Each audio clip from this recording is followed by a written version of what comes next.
ইব্রাহিম আলাইহিস সালাতু সালাম সুন্দর করে আল্লাহ তাআলার কাছে বলেছিলেন, রব্বুল আলামিন রব্বি হাবলি মিনাস সলিহিন, আমাকে আপনি সৎকর্মশীল নেককার একটা সন্তান দান করেন। সুবহানাল্লাহ পড়েন। সন্তান হলো, ৮৬ বছর বয়সে সন্তান হলো। সন্তান হওয়ার পর আল্লাহ তাআলা তাকে আবার পরীক্ষা করলেন। আল্লাহ রাব্বুল আলামিন বললেন, ও ইব্রাহিম, তুমি তোমার স্ত্রী আর নবজাতক সন্তানকে সে মক্কাতুল মুকাররমার যেই জায়গায় মানুষের কোনো আনাগোনা নাই, নির্জন পরিবেশ, মানব শূন্য এলাকা, সেই জায়গায় নির্বাসনে রেখে আসো।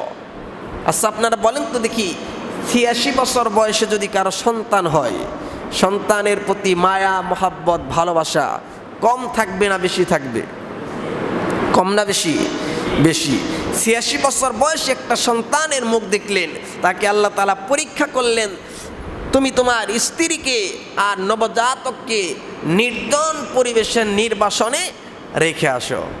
আল্লাহ তাআলার অর্ডার পাওয়ার পর স্ত্রী এবং সন্তানকে মক্কাতুল মুকাররমার পাশে সেই জায়গায়, ওই সময় এত মানুষের আনাগোনা ছিল না, নির্জন পরিবেশ, সেই জায়গায় রেখে চলে আসতেছিলেন।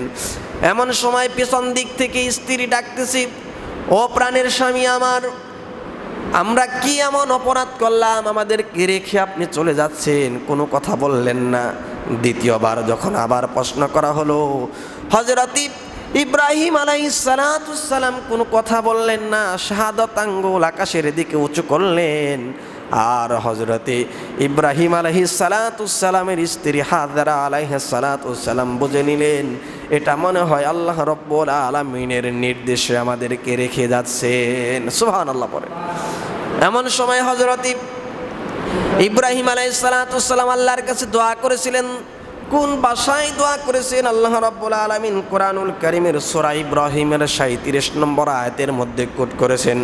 আল্লাহ তাআলার কাছে দোয়া করেছিলেন, রব্বানা ইন্নী আসকানতু মিন যুররিয়াতি বিওয়াদিন গায়রি জি জারইন ইনদা বাইতিকাল মুহাররাম রব্বানা লিয়ুকিমুস সালাতা ফাজআল আফইদাতাম মিনান নাসি তাহওয়ি ইলাইহিম ওয়ারযুকহুম মিনাস সামারাতি লাআল্লাহুম ইয়াশকুরুন। জোরে বলুন আল্লাহু আকবার।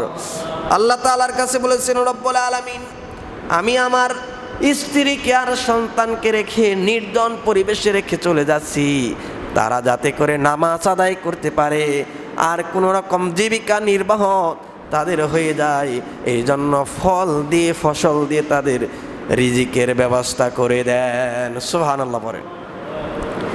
স্ত্রী এবং সন্তানকে নির্বাসনে রেখে আসার সময় আল্লাহর কাছে দোয়া করেছেন, রব্বুল আলামিন, আমার স্ত্রী আর সন্তানকে রেখে আমি চলে যাচ্ছি, তারা যাতে নামাজ আদায় করতে পারে, ফল দিয়ে ফসল দিয়ে তাদের রিজিকের ব্যবস্থা করে দেন। বলেন সুবহানাল্লাহ। আল্লাহ রাব্বুল আলামিন তার দোয়া কবুল করে নিয়েছিলেন। কোনো রকম তারা খাবার খেয়ে পানি পান করে জীবিকা নির্বাহ করতেছিলেন। কিছুদিন পর খাবার শেষ হয়ে গেল, পানিও শেষ হয়ে গেল, খাবারের যন্ত্রণায় ছটফট শুরু হয়ে গেল। ক্ষুধার্ত অবস্থায় থাকতে থাকতে হাজেরা আলাইহিস সালাতু সালামের বুকের স্তনের দুধ পর্যন্ত শুকিয়ে গেল। নবজাতক শিশু বাচ্চাটা খাদ্যের অভাবে দুধ পান করতে না পেরে সেও তৃষ্ণার্ত হয়ে পড়ল। এমন সময় হাজেরা আলাইহিস সালাতু সালাম কি করলেন, সাফা পাহাড়ে উঠলেন। ওঠার পর তিনি মানুষ খোঁজাখুঁজি করলেন, কোনো জায়গায় কোনো মানুষ খুঁজে পেলেন না। এমন পরিস্থিতিতে সেই পাহাড় থেকে নেমে গেলেন, সন্তানের কাছে এসে হতাশা হয়ে বসে পড়লেন। আবার মারওয়া পাহাড়ের দিকে দৌড় মারলেন, সেখানে কোনো মানুষের আনাগোনা পেলেন না। পানির সন্ধান করলেন, কোথাও পানি পাওয়া গেল না। আবার মারওয়া পাহাড় থেকে সাফা পাহাড়ে দৌড় মারলেন, আবার সাফা পাহাড় থেকে নেমে মারওয়া পাহাড়ের দিকে দৌড় মারলেন। এরকমভাবে 7 বার তিনি দৌড় মেরেছিলেন আল্লাহ তাআলার কাছে। এই কাজটা এমনভাবে পছন্দ হয়ে গিয়েছিল আল্লাহ রাব্বুল আলামিন। এই জন্য যারা প্রত্যেক বছর হজ আদায় করার জন্য বাইতুল্লাহ শরীফের চলে যায়, হজ ব্রত পালন করতে গেলে আল্লাহ রাব্বুল আলামিন তাদের জন্য সাফা এবং মারওয়া পাহাড়ে 7 বার সাই করাকে আল্লাহ তাআলা ওয়াজিব করে দিয়েছেন। সুবহানাল্লাহ পড়েন। যারা হজ করতে যায় সাফা মারওয়া পাহাড়ের মধ্যে 7 বার সাই করতে হয়। হাজেরা আলাইহা সালাতুস সালাম পানির সন্ধান করতে গিয়ে সাফা মারওয়ার মধ্যে 7 বার দৌড়াদৌড়ি করেছেন। আল্লাহর কাছে এমনভাবে কবুল হয়েছে 7 বার সাই করাকে আল্লাহ রাব্বুল আলামিন ওয়াজিব করে দিয়েছেন। বলেন সুবহানাল্লাহ। আমার ভাইয়েরা, কথাগুলো মনোযোগ সহকারে শুনতে হবে।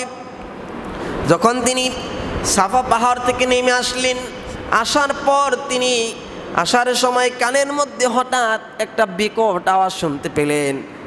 তিনি কোনো কথা বললেন না। দ্বিতীয়বার যখন আবার আওয়াজটা পুনরায় শুনতে পেলেন, শোনার পর তিনি বললেন, কে আপনি? আপনি কি আমাকে সাহায্য করার জন্য এসেছেন নাকি?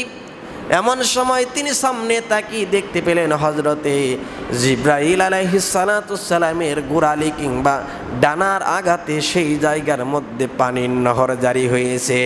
সুবহানাল্লাহ পড়েন।